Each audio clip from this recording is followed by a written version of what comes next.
have same sound but different spelling and different meaning are called as homophones. Same sounds అని అర్థం. ఇలా మనం చాలా ఎగ్జాంపుల్స్ తీసుకోవచ్చు. sun sun, son sun. sun sun అంటే సూర్యుడు, son sun అంటే కొడుకు. అంటే రెండిటికి సేమ్ సౌండ్ ఉంది సన్ అని, బట్ ఒక సన్ అనే అర్థానికి సూర్యుడు అని ఉంటుంది, ఇంకొక సన్ అనే దానికి కొడుకు అనేటువంటి అర్థం ఉంటుంది. ఇలా చాలా వర్డ్స్ని మనం తీసుకోవచ్చు. Hour our, HOUR OUR. ఇవి లాస్ట్ టైం కూడా నేను చెప్పాను, ఇవి హోమోఫోన్స్ అనే దానిలో వస్తాయని.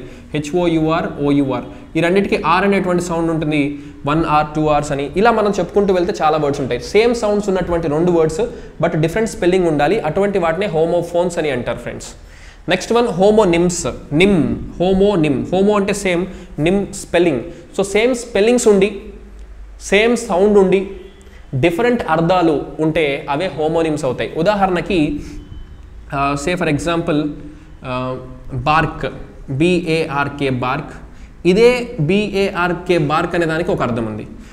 ఒక అర్థమేమో నౌన్ అవుతుంది బార్క్, ఇంకొక అర్థమేమో వర్బ్ వస్తుంది, ఇంకొకటి వర్బ్ అవుతుంది. ఉదాహరణకి ట్రీ బార్క్, చెట్టు బెరడుని బార్క్ అని అంటారు.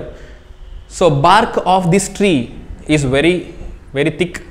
సో ఈ చెట్టుకున్నటువంటి ఈ బెరడు చాలా థిక్గా ఉంది అన్నప్పుడు మనం ఆ బార్క్ అనేటువంటి దాన్ని, చెట్టు బెరడుని కూడా మనం బార్క్ అని తీసుకుంటాం. గుర్తుంచుకోండి ఫ్రెండ్స్, బార్క్ మీన్స్ చెట్టు బెరడు, నౌన్ ఫామ్ అనమాట ఇది.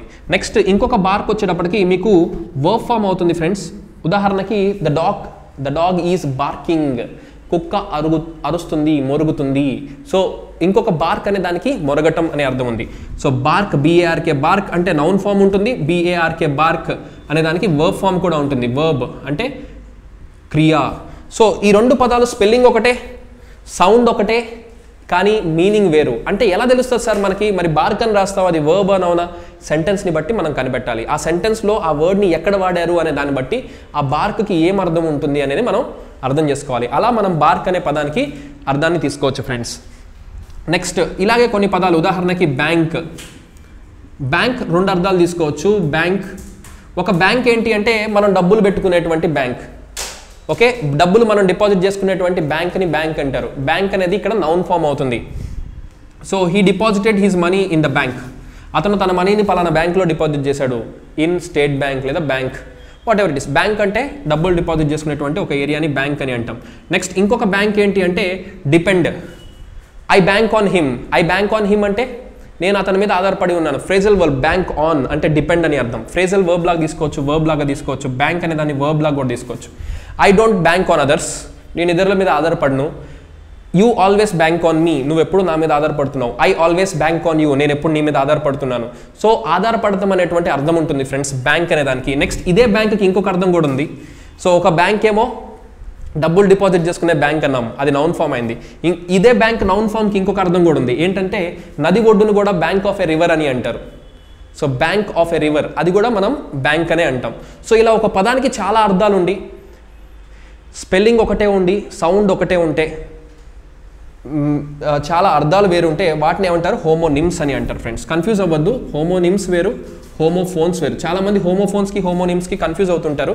నేను సింపుల్గా ఒక పాయింట్లో మళ్ళీ ఒకసారి చెప్తాను. హోమోఫోన్, హోమో అంటే సేమ్, ఫోన్ అంటే సౌండ్. ఆ వర్డ్లోనే ఉంటుంది friends homophone, same sounds. Words that have same sounds are called homophones. Homonyms, words that have same spellings but different meaning, they are called as homonyms. గుర్తుంచుకోండి friends, homonyms and homophones. Next one spellings. ఇందాక దాకా spellings అని ఉంది ఇక్కడ, yes నేను రాయలేదు. So just now I saw it. So fifth one is spellings. So spellings మీద కూడా మీకు క్వశ్చన్స్ ఇచ్చేటువంటి అవకాశాలు ఉన్నాయి ఫ్రెండ్స్. సినోనిమ్స్ మీనింగ్స్ లాగా అడుగుతారు, antonyms opposites, homophones same meaning ఉన్నటువంటి words, homonyms same spelling but different meaning. And different parts of speech కూడా అవ్వచ్చు friends, different parts of speech కూడా అవుతాయి. సో స్పెల్లింగ్స్ మనం ఎంత కేర్ తీసుకున్నా ఎక్కడో దగ్గర ఒక లెటర్ మిస్ అవుతుంటాం. స్పెల్లింగ్స్ దానికి బెస్ట్ ఎగ్జాంపుల్ ఇదే. ఇప్పుడు మీరు ఆల్రెడీ గమనించే ఉంటారు, ఇక్కడ నేను ఒక స్పెల్లింగ్ మిస్టేక్ రాసా. ఈ స్పెల్లింగ్ మిస్టేక్ ఎంత ఇంపార్టెంటో మీకు అర్థమయ్యే ఉంటుంది ఈ పార్ట్కి. So that's the reason why I have made this. ఎంతమంది గమనించారు ఇంతకుముందు? Yes, very few people. So నిజం చెప్పాలంటే ఒక పదాన్ని మనం చదివేటప్పుడు ఒక సైకాలజీ ప్రకారం ఒక్కొక్కసారి స్పెల్లింగ్ మిస్టేక్ ఉన్నా కూడా వర్డ్ చదివేస్తుందంట మైండ్ ఆటోమేటిక్గా. సో దాన్నే మన మైండ్ కాన్షియస్గా కాకుండా సబ్ కాన్షియస్గా చదివేస్తుందంట. So it proves that mind becomes subconscious sometimes while we are writing spellings, while we are reading spellings. అందుకనే స్పెల్లింగ్స్ నేర్చుకోవటం అనేది ఒక కత్తి మీద సాము లాంటిది. బికాస్ ఇంగ్లీష్ స్పెల్లింగ్స్ మనం నేర్చుకునేటప్పుడు ఒక క్రూషియల్ ఆస్పెక్ట్ని మనం గమనిస్తుంటాం. ఏంటి ఆ క్రూషియల్ ఆస్పెక్ట్ అంటే చాలామంది ఇలా అంటూ ఉంటారు, సార్ స్పెల్లింగ్స్ రాసేటప్పుడు నాకు స్పెల్లింగ్స్ రావట్లేదు సార్, నేను ఎన్ని వర్డ్స్ రాసినా స్పెల్లింగ్ మిస్టేక్స్ వస్తున్నాయి సార్. నెక్స్ట్ స్పెల్లింగ్ మిస్టేక్స్ లేకుండా రాయాలంటే ఎలా రాయాలి సార్, నాకు ఏదైనా టెక్నిక్స్ చెప్పండి సార్, టిప్స్ చెప్పండి సార్, ఇట్లా చాలామంది అడుగుతుంటారు. ఈ ప్రాబ్లం మీది కాదు ఫ్రెండ్స్, నాది కూడా universal problem. This is universal problem. This is a universal problem. ఎందుకని సార్ అలా అంటున్నారు? ఎస్ చెప్తాను చూడండి ఫ్రెండ్స్. ఇంగ్లీష్లో నెంబర్ ఆఫ్ లెటర్స్ 26 ఉన్నాయి, కానీ నెంబర్ ఆఫ్ సౌండ్స్ ఎన్ని ఉన్నాయి ఫ్రెండ్స్? 44. ఇంగ్లీష్లో నెంబర్ ఆఫ్ లెటర్స్ 26 ఉన్నాయి, నెంబర్ ఆఫ్ సౌండ్స్ వచ్చేటప్పటికి 44 ఉన్నాయి. ఉదాహరణకి నెంబర్ ఆఫ్ లెటర్స్ని 26ని మనం సే 5 వొవెల్స్ అని అనుకుంటాం, నెక్స్ట్ 21 కాన్సనెంట్స్ అని అనుకుంటాం. అదే వర్డ్స్ సౌండ్స్లోకి వచ్చేటప్పటికి we take 20 vowel sounds and 24 consonant sounds. అయితే ఇది ఎందుకు చెప్తున్నాను ఇప్పుడు? ఎందుకు చెప్తున్నాను అంటే వెరీ సింపుల్ ఫ్రెండ్స్, గుర్తుంచుకోండి, number of letters number of sounds మధ్య వ్యత్యాసం వస్తే ఏమైనా ప్రాబ్లం ఉంటుందా? ఖచ్చితంగా ఉంటుంది. ఏంటా ప్రాబ్లం? తెలుగులో అలాంటి ప్రాబ్లం ఉందా? లేదు. తెలుగులో ఎన్ని లెటర్స్ ఉన్నాయో అన్ని సౌండ్సే ఉన్నాయి, కానీ ఇంగ్లీష్లో వచ్చేటప్పటికి లెటర్స్ తక్కువ, సౌండ్స్ ఎక్కువ. ఏమవుతుంది సార్ దానివల్ల ప్రాబ్లం? ఉదాహరణకు ఒక ఎగ్జాంపుల్ చెప్తాను, ఇప్పుడే మీరు చూడండి. ఉదాహరణకి పియూటీ పుట్, బియూటీ బట్ మీకు తెలిసే ఉంటుంది ఆల్రెడీ, ఇది ఒక పాటలో కూడా ఉంది పాత. సో ఏదో ఒక తెలుగు సాంగ్లో కూడా వస్తుంది ఇది. పియూటీ పట్, పీకి ప అనే సౌండ్ ఉంటుంది, టీకి ట అనే సౌండ్ ఉంటుంది. ప ట తీసేస్తే ఇక్కడ ఉ అనేటువంటి సౌండ్ వస్తుంది, పుట్ ఊ. అదే బట్లో బిటి అంటే బ ట, ఈ రెండింటిని తీసేస్తే ఇక్కడ ఉండేటువంటి సౌండ్ బట్ ఆ. అంటే సేమ్ యు అనే లెటర్కి ఒక దగ్గర యు ఊ అని అంటాం, ఒక దగ్గర యూకి ఆ అనేటువంటి సౌండ్ ఉంటుంది. దీన్ని బట్టి మనకి ఏమర్థమవుతుంది ఫ్రెండ్స్? ఉన్న లెటర్స్ 26, అవే 26 లెటర్స్ని రాయాలి, కానీ సౌండ్స్ ఎన్ని చేయాలి? 44 సౌండ్స్ చేయాలి. ఎలా చేస్తారు? సేమ్ లెటర్ రాస్తారు, ఒక దగ్గర ఇలా వాడండి అని గుర్తుంచుకోవాలి, ఇంకొక దగ్గర ఇలా వాడండి అని గుర్తుంచుకోవాలి. అలా గుర్తుంచుకోవడం ద్వారా మనం సౌండ్స్ని నేర్చుకోవచ్చు. సో ఒకసారి ఆలోచించండి, ఇదే ఆ తీసుకొచ్చి ఇక్కడ పుట్లో పెడితే ఏమవుతుంది? పియూటీ పుట్ అవ్వకుండా పట్ అవుతుంది ఆ సౌండ్ తోటి పలికితే. అదే ఊని తీసుకొచ్చి ఇక్కడ పెడితే బట్ అవ్వకుండా బుట్ అవుతుంది. కానీ ఎప్పుడన్నా బుట్టని పట్టని పలికామా? లేదు. సో మనకి గుర్తుంది, మన బ్రెయిన్ గుర్తుంచుకుంది, ఫస్ట్ నుంచి ఆ పదాలని పలుకుతూ ఉన్నాం కాబట్టి పుట్ అనగానే పుట్ పియూటీ రాస్తాం, అదే బట్ అనగానే బియూటీ రాస్తాం, సేమ్ యూ రాస్తాం సౌండ్ వేరున్నా కూడా, because we have practice with this words.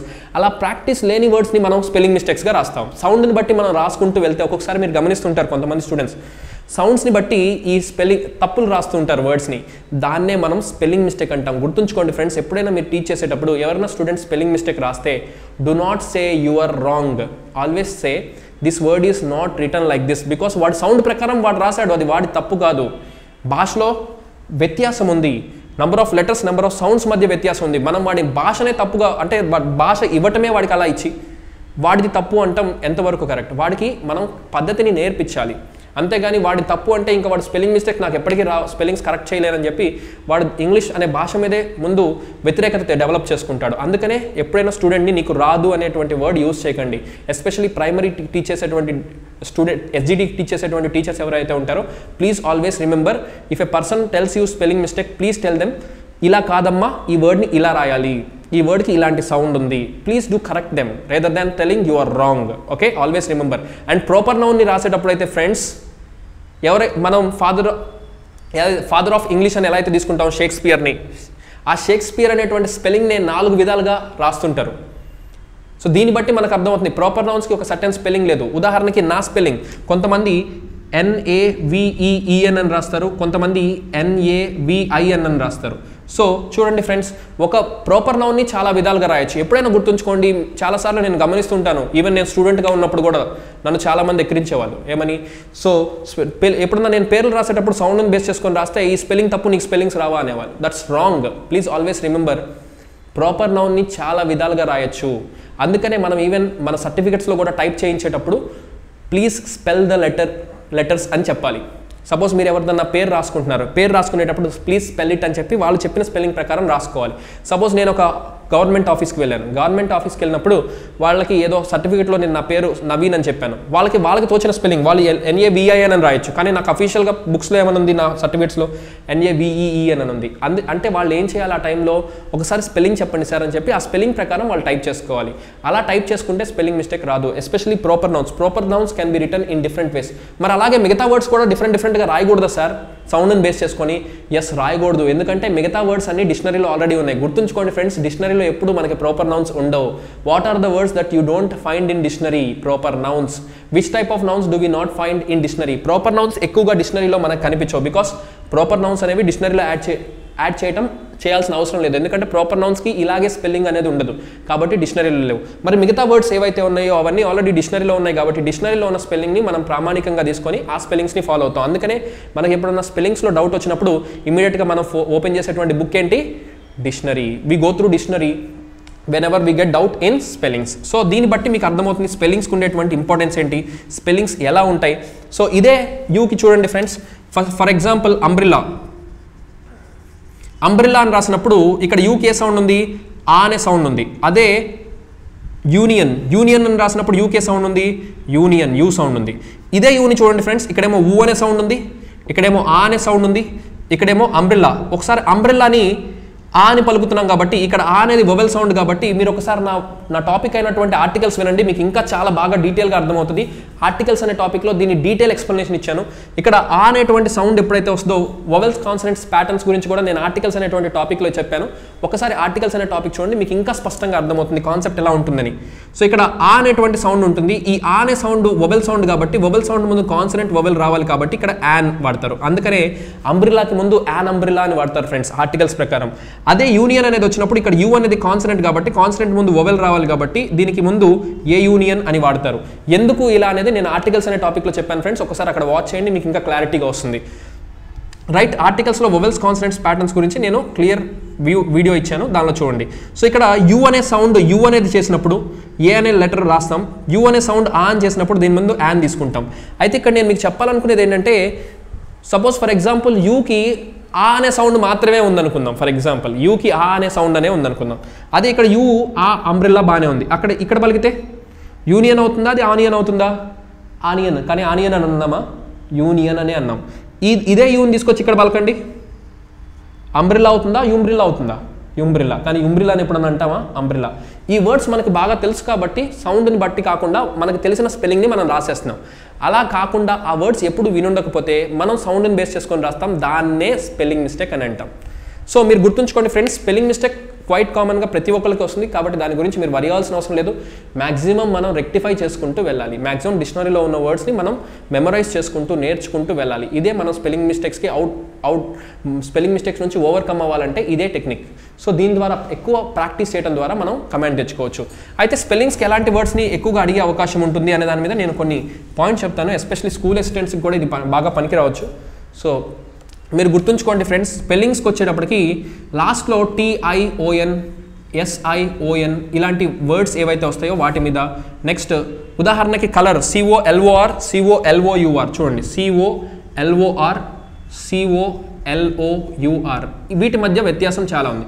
COLOR, COLOUR ఇప్పుడు ఏది వాడాలి సార్? COLOUR అనేది వాడాలా, COLOR వాడాలా? ఏది కరెక్ట్?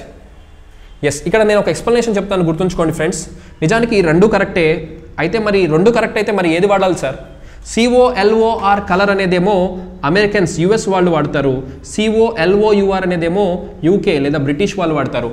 మనం డిక్షనరీని కనుక గమనిస్తే డిక్షనరీ అనేది ఆల్ ఓవర్ ద వరల్డ్ అనేది బేసిక్గా 2 టైప్స్గా డివైడ్ అవుతుంది ఫ్రెండ్స్. అదే మీరు ఒక అడ్వాన్స్డ్ కలర్ డిక్షనరీ కనుక తీసుకుంటే కొన్ని పదాలు బ్లూ కలర్లో ఇస్తారు, కొన్ని పదాలు రెడ్ కలర్లో ఇస్తారు. గుర్తుంచుకోండి friends, blue colour in a dictionary indicates they are US words and red colour in a dictionary indicates they are UK words. So US words అన్నీ బ్లూ కలర్లో ఉంటాయి, రెడ్ కలర్లో ఉండేటువంటి వర్డ్స్ అన్నీ కూడా బ్రిటిష్కి సంబంధించినవి. లేదు సార్ నేను బ్లాక్ అండ్ వైట్ డిక్షనరీ కొన్నాను సార్, అప్పుడు అన్నీ కలిపేసి ఉంటాయి, దానిలో USA UK అని రాస్తారు పక్కన. సో మీరు దాని గురించి వరి అవ్వాల్సిన అవసరం లేదు. సో బ్లాక్ అండ్ వైట్ డిక్షనరీలో వచ్చేటప్పటికి బ్లాక్ అండ్ వైట్లోనే ఉంటాయి, అక్కడ మీకు USA UK అనేది పక్కన చిన్న మెన్షనింగ్ ఉంటుంది. దాన్ని బట్టి ఇలా తేడా ఉన్న వర్డ్సే, కొన్ని వర్డ్స్ అలా తేడా ఉంటాయి, అలా తేడా ఉన్న వర్డ్స్నే మనం తీసుకోవాలి. ఇలా ఎందుకు వచ్చిందంటే ప్రపంచవ్యాప్తంగా భాష అనేది వాడకం ఎప్పుడైతే జరుగుతుందో ఆ వాడకంలో బ్రిటిష్ వాళ్ళు ఆ భాషని ఒకలాగా వాడటం జరిగింది అండ్ అమెరికన్స్ వాడటం ఇంకొకలాగా జరిగింది. అంటే అమెరికన్స్ వాళ్ళు వాడిన సౌండ్ ప్రకారం వాళ్ళు రాశారు. అమెరికన్స్ ఏమంటారంటే COLOUR, ఇక్కడ యు అనే సౌండ్ ఉర్ అనే సౌండ్ రాదు కదా, కల్ ఉర్ ఊ అనే సౌండ్ లేదు కదా, లేదా ఆ అనే సౌండ్ లేదు కదా, ఓ ఆల్రెడీ ఉంది కదా, 2 ఓవెల్స్ పక్క పక్కన ఎందుకు, ఒక ఓవెల్ తీసేయండి అని అమెరికన్స్ కలర్. సో ఒక కాన్సనెంట్, ఒక వొవెల్, ఒక కాన్సనెంట్, ఒక వొవెల్, ఒక కాన్సనెంట్, అంటే కాన్సనెంట్ వొవెల్ ప్యాటర్న్ రీటైన్ అవుతుంది. అందుకని అమెరికన్స్ ఏమంటారంటే సింప్లిఫై చేసి లాంగ్వేజ్ని కలర్, పర్ఫెక్ట్ వర్డ్ కలర్ అని పలకాలి. సో పర్ఫెక్ట్గా ఉంది కదా ఎందుకు యూ అని అంటారు. అయితే బ్రిటిష్ అసలు ఇంగ్లీష్ని డెవలప్ చేసింది మేము, వరల్డ్ అంతా స్ప్రెడ్ చేసింది మేము, మా దగ్గర నుంచే మీరు కూడా US వాళ్ళు నేర్చుకుంది ఇంగ్లీష్, మేము ఎందుకు మారాలి, వీ డోంట్ చేంజ్. సో ఇలా విభేదాలు అనేవి బ్రిటిష్ వాళ్ళు వాళ్ళ లెక్క ప్రకారం, వాళ్ళ సౌండ్ ప్రకారం వాళ్ళు వాడతారు. American speakers, American native speakers American sounds ప్రకారం వాళ్ళు వాడుతుంటారు. ఇలా వరల్డ్ వైడ్గా భాష అనేది US ఇంగ్లీష్ అండ్ UK ఇంగ్లీష్గా క్లాసిఫై అయింది ఫ్రెండ్స్. So like this. అయితే సార్ మనం ఇండియాలో ఉన్నాం కదా, మనం ఏం ఫాలో అవ్వాలి, ఇదొక క్వశ్చన్ ఎక్కువ మందికి డౌట్ వస్తుంది. గుర్తుంచుకోండి ఫ్రెండ్స్, ఇండియా ఇందాక చెప్పాను 1835లో లార్డ్ మెకాలే చలవ్ తోటి ఇంగ్లీష్ అనేది ఇంట్రడ్యూస్ చేయడం జరిగింది ఇండియాలో. కాబట్టి మనం ఎప్పుడైనా సరే కాన్ఫ్లిక్ట్ వస్తే మన ఇండియాలో మనం ఎక్కువ శాతం UK ఇంగ్లీష్ అనే దాన్ని ఫాలో అవుతూ ఉంటాం. అయితే ఇప్పుడు మీరు నెట్లో కనుక చూసినట్టయితే మీరు ఈమెయిల్ తయారు చేసేటప్పుడు ఇండియన్ ఇంగ్లీష్ కూడా స్టార్ట్ అయింది. ఇండియన్ ఇంగ్లీష్ వచ్చేటప్పటికి అది కొంచెం కొన్ని కాన్ఫ్లిక్ట్స్ని ఓవర్కమ్ అవుతూ ఇండియన్ యూసేజ్లో మాత్రమే ఉన్న పదాలని యాడ్ చేసుకుంటూ వెళ్తే అది ఇండియన్ ఇంగ్లీష్ లాగా అవతారం చెందుతుంది. So over a period of time ఇంకా ఎన్ని రకాల మోడిఫికేషన్స్ వస్తాయి ఇంగ్లీష్లో అనేది కాలమే చెప్తుంది. We have to wait and see. But as of now బేసిక్గా వరల్డ్ వైడ్, ఇంటర్నేషనల్ వైడ్లో మనం చూసుకుంటే డిక్షనరీలో UK ఇంగ్లీష్ మరియు US ఇంగ్లీష్ అనేటువంటి క్లాసిఫికేషన్ని మనం చూడొచ్చు. ఇలా మనకి పదాలు అనేవి వేరీ అవుతూ ఉంటాయి. అయితే మనకి ఒకవేళ ఎగ్జామ్లో ఇస్తే కలర్ COLOR ఇది చెప్పండి సార్ ముందు, మనకి ఎగ్జామ్లో ఇస్తే మనం ఏం టిక్ చేయాలి, COLOUR తీసుకోవాలి ఫ్రెండ్స్. ఓకే, COLOUR అనేది మనం తీసుకోవాలి. ఇదే ప్రామాణికంగా మనం తీసుకుంటాం COLOUR. అయితే కొంతమందికి ఇప్పుడు ఒక డౌట్ వస్తుంది, సార్ నేను మొన్న MS ఆఫీస్లో మన DEDO ప్రాజెక్ట్ చేసేటప్పుడు MS వర్డ్లో నేను టైప్ చేస్తానంటే COLOUR టైప్ చేయగానే రెడ్ కలర్లో లైన్ వచ్చింది sir. Red colour line MS వర్డ్లో ఏం ఇండికేట్ చేస్తుంది friends? Red colour line in MS word indicates a spelling mistake. Red colour word వస్తే అది spelling mistake, red colour line వస్తే అది స్పెల్లింగ్ మిస్టేక్ని ఇండికేట్ చేస్తుంది. MS వర్డ్లో గ్రీన్ కలర్ లైన్ వస్తే, MS వర్డ్లో ఒక line కింద గ్రీన్ కలర్ లైన్ వస్తే దాని అర్థం ఏంటి? ఒక సెంటెన్స్ కింద గ్రామటికల్ మిస్టేక్. గుర్తుంచుకోండి, గ్రామటికల్ మిస్టేక్ ఉంటే గ్రీన్ కలర్ లైన్ వస్తుంది, స్పెల్లింగ్ మిస్టేక్ ఉంటే రెడ్ కలర్ లైన్ వస్తుంది. సో దీన్ని బట్టి మీకు అర్థమవుతుంది. అయితే ఇప్పుడు ఒక డౌట్, సార్ మరి రెడ్ కలర్ లైన్ ఎందుకు వస్తుంది సార్ COLOUR కొడితే? మరి అది కరెక్టే అన్నారుగా మీరు. గుర్తుంచుకోండి ఫ్రెండ్స్, MS వర్డ్ డెవలప్ చేసింది Americans. MS word bill gates, he's from America. Americans develop చేశారు కాబట్టి వాళ్ళ స్పెల్లింగ్ ఏం తీసుకుంటారు? COLOR.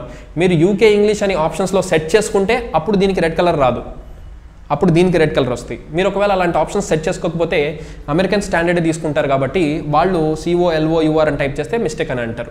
అందుకనే గుర్తుంచుకోండి, మీకు కాంపిటేటివ్ ఎగ్జామ్స్లో OUR తోటి వచ్చేటువంటి పదం, OUR తోటి ఎండ్ అయ్యే పదం ఏమొచ్చినా గ్లామర్, స్ప్లెండర్, బ్లెండర్, సో ఇలా OURతో వచ్చే పదాలు ఏ వచ్చినా కూడా OUR correct friends, OR correct కాదు. OR అనేది అమెరికన్ ప్రకారం తీసుకుంటాం, OUR అనేది ఇండియన్ ప్రకారం తీసుకుంటాం. ఇలాంటి పదాలు మీకు ఏమన్నా వస్తే మీరు తీసుకోవచ్చు. అయితే అలాంటి ఎగ్జామ్షన్స్ కూడా ఉంటాయి. మీరు పదాలు అంటే OURతో వచ్చేటువంటి పదాల్లో ఏది పర్ఫెక్ట్ అనేదాన్ని మీరు ఒకసారి అనలైజ్ చేసుకోవాలి. అంటే నేను ఎక్కువగా ఎగ్జామ్లో ఎలాంటి పదాల మీద ఫోకస్ చేస్తారని చెప్పడానికి నేను చెప్తున్నా. నెక్స్ట్ ఎక్కువగా మీకు ఇచ్చేటువంటి వర్డ్స్ TT, EE, SS ఇలా వచ్చేటువంటి వర్డ్స్ అంటే ఏంటి? ఫర్ ఎగ్జాంపుల్ కమిటీ, COMMITTEE చాలా ఫేమస్ స్పెల్లింగ్ ఫ్రెండ్స్. చాలాసార్లు పోస్టల్ ఎగ్జామ్లో, చాలా ఎగ్జామ్స్లో, ఈవెన్ DSCలో కూడా మీకు వొకాబులరీలో ఇచ్చినటువంటి వర్డ్. నేను ఎప్పుడు చెప్తుంటాను స్టూడెంట్స్కి ఇది చాలా ఇంపార్టెంట్ అని. MMTTEE అంటే ఇలా డబల్ లెటర్స్ వచ్చేటువంటి వర్డ్స్ ఎక్కువగా ఇస్తుంటారు. ఎందుకని ఇలాంటి ప్రిఫర్ చేస్తారంటే English teachers very simple logic. దీనిలో స్టూడెంట్స్ని కన్ఫ్యూజ్ చేసే అవకాశాలు ఎక్కువ ఉంటాయి. ఒకసారి M సింగిల్ ఇవ్వచ్చు, ఒకసారి T సింగిల్ ఇవ్వచ్చు, ఒకసారి E సింగిల్ ఇవ్వచ్చు. అంటే వాళ్ళకి ఆప్షన్స్ క్రియేట్ చేయడానికి ఈజీగా ఉంటుంది. At the same time important word కూడా. ఇది ఈవెన్ ప్రీవియస్ 10th క్లాస్ సిలబస్లో కూడా ఈ పదం చాలాసార్లు ఇచ్చాడు ఫ్రెండ్స్. కావాలంటే చూసుకోండి, అప్డేట్ అవ్వక ముందు ఉన్నటువంటి సిలబస్లో వొకాబులరీలో, స్పెల్లింగ్స్లో ప్రతి 2-3 ఎగ్జామ్స్లో ఖచ్చితంగా ఈ కమిటీ అనే వర్డ్ ఇస్తూ ఉండేవాడు. సో పాత 10th క్లాస్ సిలబస్లో మేము స్టూడెంట్స్కి కూడా ఎక్స్ప్లెయిన్ చేస్తూ ఉండేవాళ్ళం. కమిటీ అనే స్పెల్లింగ్ ఖచ్చితంగా ప్రాక్టీస్ చేయించేవాళ్ళం. కమిటీ. Next one success. ఇక్కడ మీరు గమనిస్తే SSCC సక్సెస్, కమిటీ. ఓకే, ఇలాంటి వర్డ్స్ మీకు ర్యాండమ్గా ఎండివర్, బ్లెండర్ ఓయూఆర్ వచ్చాయి, కలర్. ఓకే, మీరు ఈ లిస్ట్ ఆఫ్ ఇంపార్టెంట్ స్పెల్లింగ్స్ కనుక మీరు ప్రాక్టీస్ చేయగలిగితే ఒక 100 నుంచి 150 లిస్ట్ ఆఫ్ ఇంపార్టెంట్ స్పెల్లింగ్స్ ఉంటాయి. మీరు నెట్లో కూడా గూగుల్లో కొట్టచ్చు, లిస్ట్ ఆఫ్ కామన్లీ మిస్స్పెల్డ్ వర్డ్స్ అని ఒక లిస్ట్ 100 స్పెల్లింగ్స్ ఉండే వస్తాయి. ఆ 100 స్పెల్లింగ్స్ యూకే స్టాండర్డ్స్ ప్రకారం మీరు నేర్చుకోండి, లేదా మన ఇండియన్ స్టాండర్డ్ ప్రకారం తీసుకోండి. నెక్స్ట్ ఇది మీరు అడిషనల్గా చేయాల్సింది. ఫస్ట్ ఏం చేయాలి, వొకాబులరీ మీద కమాండ్ తెచ్చుకోవడానికి ఎస్జిడి స్టూడెంట్స్ ఎక్కువగా ప్రైమరీ 3rd క్లాస్ నుంచి ఉన్నటువంటి వొకాబులరీ మొత్తం ఒక దగ్గర లిస్ట్ అవుట్ చేసుకోండి. ప్రతి లెసన్ బ్యాక్ సైడ్ ఉన్నటువంటి వొకాబులరీని నోట్స్ లాగా తయారు చేసుకోండి. ఇది మీకు వండర్ఫుల్గా పనిచేస్తుంది. You will get miracles. నేను వాటిలో కొన్ని ఇంపార్టెంట్ వర్డ్స్ని ఎలాగో నేను మీతోటి ఇప్పుడు కాసేపట్లో డిస్కస్ చేస్తాను. నెక్స్ట్ దాని తర్వాత స్కూల్ అసిస్టెంట్స్కి ప్రిపేర్ అయ్యేవాళ్ళు main focus 9th class 10th class వొకాబులరీలోంచి కొంచెం ఫోకస్ ఎక్కువ పెట్టండి. ఎక్కువ ఛాన్సెస్ దానిలోంచి ప్రీవియస్ స్కూల్ అసిస్టెంట్ బుక్స్లో రావడం జరిగింది. సో ఈ విధంగా ప్రిపేర్ అయితే మీకు ఎగ్జామ్ పాయింట్ ఆఫ్ వ్యూలో 90% సర్వైవ్ అవుతారు. ఇంకా ఎగ్జామ్ బియాండ్ ఇంకా నాలెడ్జ్ కోసం ఇంప్రూవ్ చేసుకోవాలంటే, లేదా ఎగ్జామ్లో కూడా ఇంకొన్ని ప్రిపేర్ అవుతాం సార్, కొంచెం కష్టమైన ఒక్కొక్క సెట్లో 4 క్వశ్చన్స్ కూడా ఇస్తున్నారంటే ఇంపార్టెంటే కదా, కాబట్టి కొంచెం ఎఫర్ట్స్ కూడా పెడతాం సార్ అని ఇంట్రెస్ట్ ఉన్న వాళ్ళు ఎవరైనా ఉంటే లిస్ట్ ఆఫ్ కామన్లీ మిస్స్పెల్డ్ వర్డ్స్ అని చెప్పి గూగుల్లో మీరు ఒకసారి చేయండి. ఒక లిస్ట్ వస్తుంది, ఒక 100, 120, 130, 150 ఉండే వర్డ్స్. ఆ లిస్ట్ తీసుకొని ఆ స్పెల్లింగ్స్ ప్రిపేర్ అవ్వండి. దట్ సెట్ మీరు స్పెల్లింగ్స్ దాదాపుగా ఒక 200 వర్డ్స్ నుంచి ఒక టెక్స్ట్ బుక్స్లో ఇక్కడ కౌంట్ చేసుకుంటే మీకు 400 వర్డ్స్ దాకా వస్తాయి. ఈ వర్డ్స్ నేర్చుకుంటే ఖచ్చితంగా ఒక 3 to 4 మార్క్స్ మీకు పాకెట్లో ఉంటాయి. కనీసం 2-3 వర్డ్స్ అయినా ఇస్తాడు ఫ్రెండ్స్, కనీసం 2 అయినా ఇస్తాడు మీకు ఎగ్జామ్లో. ఖచ్చితంగా మీరు స్కోర్ చేసుకోవచ్చు. ఈ విధంగా ప్రిపేర్ అయితే వొకాబులరీ మీద మంచి కమాండ్ వస్తుంది ఫ్రెండ్స్. సో నా నెక్స్ట్ వీడియోలో వొకాబులరీ మీద ఇంకా డీటెయిల్ ఎక్స్ప్లెనేషన్ ఇస్తాను. అండ్ వర్డ్స్ ఎలా ఉంటాయి, మీనింగ్స్ ఎలా ఉంటాయి, కొన్ని హోమోనిమ్స్, కొన్ని సినోనిమ్స్, కొన్ని యాంటనిమ్స్, కొన్ని స్పెల్లింగ్స్ ఇలాంటివి తీసుకొని ప్రీవియస్ ఎగ్జామ్ క్వశ్చన్ పేపర్స్లో వచ్చినటువంటి వర్డ్స్ కూడా తీసుకొని ఇవ్వడం జరుగుతుంది. ఆల్ ద బెస్ట్, బాగా ప్రిపేర్ అవ్వండి. ఒకటే గుర్తుంచుకోండి ఫ్రెండ్స్, వెరీ ఇంపార్టెంట్ థింగ్, ఈ వీడియోస్ అన్ని మీరు పర్సనల్గా వాచ్ చేయండి. బికాస్ మేము దాదాపుగా we're spending lot of time. ఎంత టైం స్పెండ్ చేస్తున్నామంటే it's taking lot of time for us to revise many books and give you the content. Please do not pirate these videos. Do not pirate these videos. Because it is legally also wrong. So legally also you will be taken action if you pirate these videos, and do not use for commercial purpose. ఈ వీడియోస్ని మీరు commercial purpose కోసం పొరపాటును కూడా use చేయొద్దు. గుర్తుంచుకోండి friends, ఈ వీడియోస్ని ఎవరైనా కమర్షియల్ పర్పస్ వీడియోస్ని చేస్తే మీరు ఇమీడియట్గా మా నంబర్కి కాల్ చేసి మీరు రిపోర్ట్ చేయండి. Because legal action will be taken. So commercial purpose ఈ వీడియోస్ని వాచ్ చేయకూడదు. పర్సనల్ స్టూడెంట్ పర్పస్ కోసమే ఈ వీడియోస్ ఇవ్వడం జరుగుతుంది. Please make sure that you are using this videos personally. Okay, this is heavy competition friends. Do not believe in anyone. ఎవరిని believe చేయొద్దు. This is a heavy competition. You prepare on your own. మీరు పడే కష్టమే మీకు జాబ్ని ఇస్తుంది, గుర్తుంచుకోండి friends. కాబట్టి మీ ఓన్గా మీరు సీరియస్గా ప్రిపేర్ అవ్వండి. మిమ్మల్ని సపోర్ట్ చేయడానికి మేమున్నాము. All the best for your future. We are there for you. మీకు ఉండేటువంటి డౌట్స్ ఏమన్నా ఉన్నా కూడా మీరు రైస్ చేయండి. నేను ఆల్రెడీ కామెంట్ సెషన్ చూస్తూనే ఉన్నాను. డౌట్స్ ఉన్నాయి, రైస్ చేస్తున్నాను. కొంతమంది స్టూడెంట్స్ లాస్ట్ వీడియోలో కూడా మీరు గమనించినట్లయితే, నా లాస్ట్ వీడియో మేము ఏదైతే టెన్సెస్ మీద అప్లోడ్ చేసామో, ఒక స్టూడెంట్ డౌట్ ఇలా అడిగారు. I don't remember his name.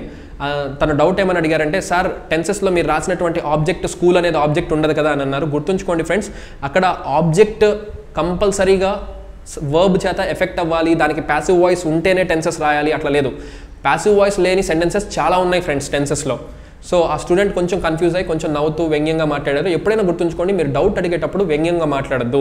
డౌట్ని doubt లాగా రైస్ చేయండి. బికాస్ ఎక్కడో ఒక దగ్గర ఎంత పర్ఫెక్షన్ తీసుకున్నా ఎక్కడో ఒక దగ్గర ఒక చిన్న మిస్టేక్ ఉండొచ్చు. I'm confident there are no mistakes, but ఎక్కడైనా పడచ్చు. So if you have it, please tell us. So we're always open for you. We're giving you our details. So మన కామెంట్ సెషన్లో నాది SS నవీన్ అని ఉంటుంది. సో నాకు మీరు కామెంట్ చేస్తే నేను ఖచ్చితంగా మీ డౌట్స్ని రెక్టిఫై చేయడానికి నాకు టైం కుదిరినప్పుడల్లా, ఎందుకంటే నేను మార్నింగ్ మ్యాక్సిమం క్లాసెస్లో, షూటింగ్లో, ఊళ్ళు తిరుగుతూ బిజీగా ఉంటాను. నాకు ఫ్రీ ఉన్నప్పుడు సాయంత్రం పూట ఏదో ఒక టైంలో మీ కామెంట్స్ చదివి ఆ కామెంట్స్కి నేను రెస్పాన్స్ ఇవ్వడానికి ట్రై చేస్తాను. మ్యాక్సిమం నాకు తెలిసిన స్థాయిలో నేను కరెక్ట్ చేశాను. Because we should never consider we are the highest people. Because మనకంటే నాలెడ్జ్ పీపుల్ చాలామంది ఉండొచ్చు ఈ వరల్డ్లో. మనకు తెలిసింది ఈ ప్రపంచంలో కొంత. కాబట్టి ఆ కొంతని నేను ప్రజెంట్ చేయడానికి ట్రై చేస్తున్నాను. నాకు తెలియని